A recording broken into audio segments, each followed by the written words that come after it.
আল্লাহ কোথায় থাকেন, আল্লাহ দেখতে কেমন, আল্লাহকে কেন দেখা যায় না, আল্লাহ কেন আমাদেরকে বানিয়েছেন, এই তাবৎ বিষয়গুলো মানে নেক্সট 100 ইয়ার্স এর মধ্যে এমন কোনো প্রশ্ন আসবে না যে প্রশ্নের উত্তর এখানে দেওয়া হয়নি।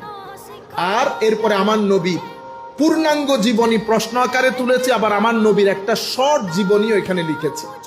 এর পরবর্তীতে হাদিসে পাক 50টা হাদিস। এরপরে আমি এখানে যা যা প্রয়োজন শেষ করেছি এখানে কোরআনের স্টোরি দিয়ে। আমি 6টা স্টোরি কোরআনের দিয়েছি, হযরত ইউসুফ আলাইহিস সালামের, হযরত লুকমানের, যাতে এখান থেকে তারা কিছু শিক্ষা গ্রহণ করতে পারে। বুক 2-র মধ্যে আমি এটা শুরু করেছি ম্যানার্স এবং এটিকেটস দিয়ে।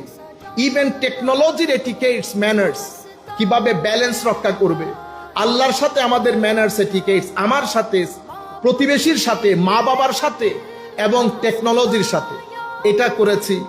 এরপরে এই বইটা যখন শুরু করেছি আমার ছেলেরা তখন জিজ্ঞেস করতো বারবার, আমাদের ইসলামটা আমাদের প্রয়োজন কেন, আমাকে মসজিদে আসতে হবে কেন, ইসলামিক এডুকেশন আমার কি প্রয়োজন। আমি প্রথম এক চ্যাপ্টার পুরো অ্যান্সার করেছি, why I need this faith, why I have to go to মসজিদ ফর ইসলামিক লেসনস। তাইলে একটা হচ্ছে এমনিতে বুঝা, আর একটা হচ্ছে সেই যেভাবে বুঝে ফিলোসফিক্যাল এবং সায়েন্টিফিক ওয়েতে। আমি এখানে হাই ইবনে ইয়াকজানের কিসাও অন্তর্ভুক্ত করেছি। হাই ইবনে ইয়াকজান একটা ফিলোসফিক্যাল হিস্টোরি, কিন্তু আমি ওটা I made it very simple for them to understand. Most importantly which should be mentioned that এটা প্রথমে, যেহেতু আমি বাংলাদেশ থেকে এসেছি, এটা প্রথমে ইংলিশটা এশিয়ান হয়ে গেছে। আমি এখান থেকে বের হওয়ার জন্য, just to make it understandable, readable, people, boys living in this country and in United Kingdom, আমার স্টুডেন্টরা ভরপুর সহযোগিতা করেছেন আমাকে। এটা আমি তাদেরকে বলেছি good, very good, excellent, amazing. আল্লাহ আমি এখানে অ্যাড করব, তোমরা যখন অ্যামেজিং বলবো।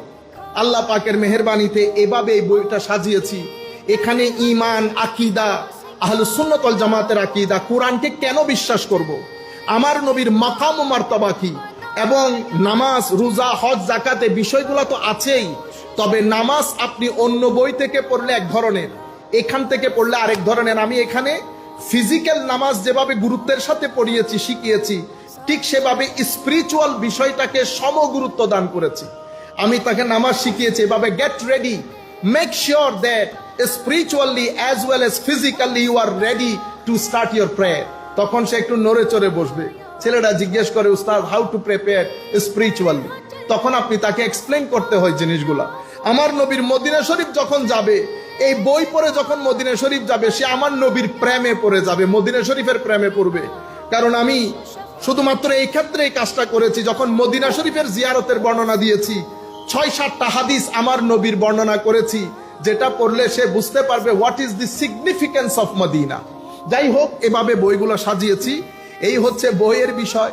আপনাদের প্রতি আমাদের অনুরোধ থাকবে, যেই যেভাবে পারেন বইগুলো সংগ্রহ করে পরিবার, পরিজন, আত্মীয় স্বজন, বন্ধু বান্ধবদের মধ্যে আপনারা বইগুলো ছড়িয়ে দেবেন।